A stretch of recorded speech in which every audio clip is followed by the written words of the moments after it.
भाऊ, काल रात्री एका तरुणाचा अपघाती मृत्यू झालेला आहे. नक्की काय घडलं होतं सांगता येईल?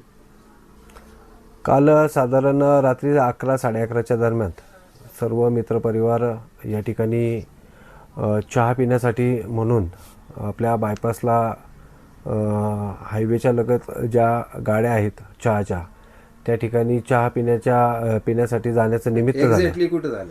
एक्झॅक्टली आपण पुण्याला जाताना जो आपण पुण्याकडे टर्न मारतो गावातून गेल्यानंतर, तिथंचे डाव्या हाताला ज्या गाड्या लागतात चहाच्या, रिलायन्सच्या पुढच्या बाजूला, त्या ठिकाणी ज्या चहाच्या वगैरे गाड्या लागतात त्या ठिकाणी चहा पिण्यासाठी जाण्याचं त्यांचं नियोजन झालं. आणि त्या ठिकाणी गेल्यानंतर साधारण एक 12 वाजताच्या सुमाराचं रात्री 12 वाजताच्या सुमारामध्ये साधारण घरी येण्याच्या वेळेस काहीतरी एक वॉशरूमला जाण्याचं निमित्त झालं.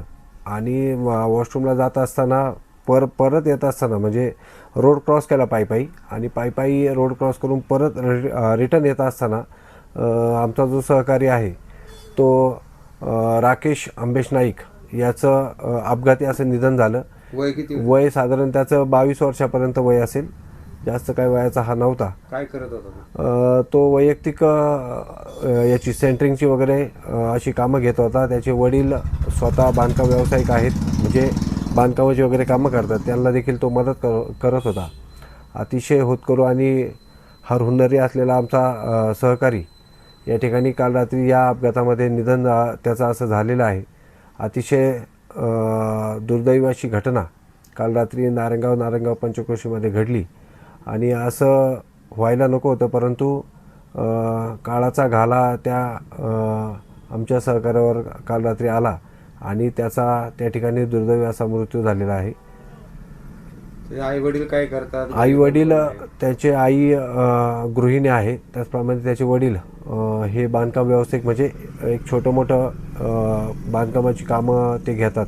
म्हणजे अतिशय गरीब परिस्थितीतून वरती आलेलं हे कुटुंब, आई वडील अतिशय कष्टाळू, आणि त्याच्याच मागे राकेश देखील त्यांना सहकार्य म्हणून या व्यवसायामध्ये कार्यरत होता. आणि ते व्यवसाय करत असताना खरं तर त्याचा काल रात्री दुर्दैवी मृत्यू झाला.